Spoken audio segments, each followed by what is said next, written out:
I love Studio One. It's my main DAW, I use it all the time, but here are 5 workflow things I wish they would fix.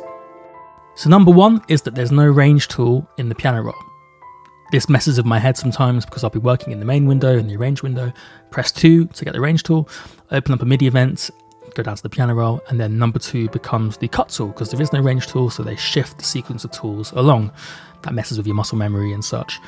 It seems like such an obvious thing to have that there must be a deeper underlying technical reason why this is hard to implement that I'm not clever enough to understand, so if anyone does know, please let me know. But that's number 1 on my list of annoying things. Next up, let's talk about things I find strange with tracks and channels in Studio One. For instance, I don't understand why in the mixer window we can't change a channel from stereo to mono or vice versa. We have to exit out of the mixer window, go to not even the inspector but to the arrange window and then to the left hand side where the track control panel is and press that little button. In the mixer window, we can change the master channel from stereo to mono, so I don't understand why we wouldn't extend that same functionality to all the individual channels. Why can we not see whether or not a bus channel or an effects channel is in solo safe mode in the main window in the arrangement view?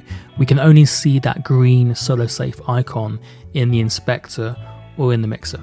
That's strange.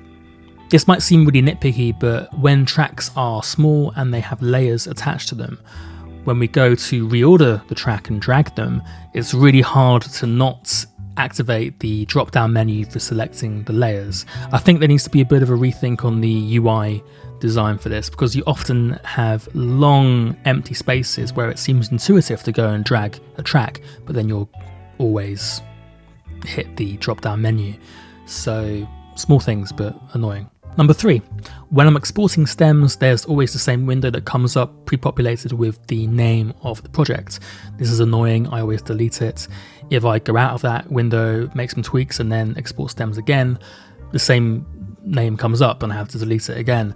If we can't have proper schema and preferences and presets for exporting files like most other DAWs, let's at least just make that text box empty, please. And then, of course, this functionality is labelled wrong. We're not exporting stems, we're exporting multitracks.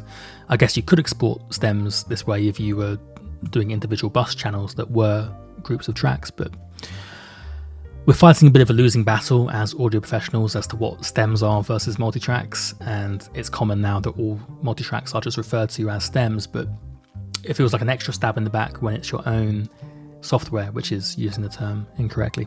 When I am exporting tracks from Studio One and 1 or 2 of the tracks are clipping, why can't it tell me as it's happening? I have to wait until the end of the export process for Studio One to tell me that this track or this track is peaking.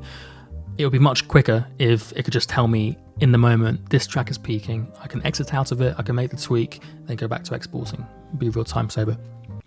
So number 4, let's talk about item selection behavior. When we're zoomed out, and we're trying to move items that have layers attached to them, it's really hard to move it without hitting that drop-down menu for the layer selection. Why can't we relegate that layer selection drop-down menu to a modifier plus a mouse click? It's much more likely that we're going to want to move an item than to change the layer that's associated with it. And of course we can zoom in and then drag it from the top half to avoid that drop-down menu, but it's just a hassle when you're zoomed out and you're working on a big project to do that a lot of times. So yeah, that'd be great to fix that, please, Presonus. When we marquee select in Studio One, we need to start on empty space, and that can pose a problem when we're dealing with a whole bunch of contiguous items and we want to select something from the middle, for instance. In other DAWs, we can marquee select without having to start on empty space, and it's such a workflow boost. Rather than having to hold down Shift and select them all individually in the middle, we can just right-click drag, for instance, in Reaper and select them all. I'm not expecting this to come to Studio One anytime soon because it's such a niche request, but who knows, hopefully it does. And lastly, this one's been annoying me a lot recently, and that's awareness as to whether or not I'm in fixed grid mode or relative grid mode.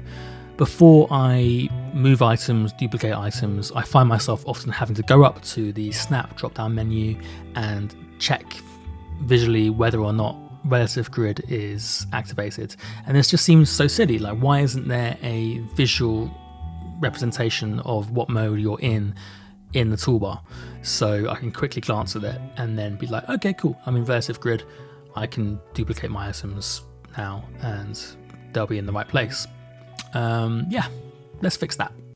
So I know some of this stuff might seem like minutia or small potatoes, but 2-3 extra clicks times 1,000 every day, it all adds up, and I think Presonus should do what they can to make our lives easier.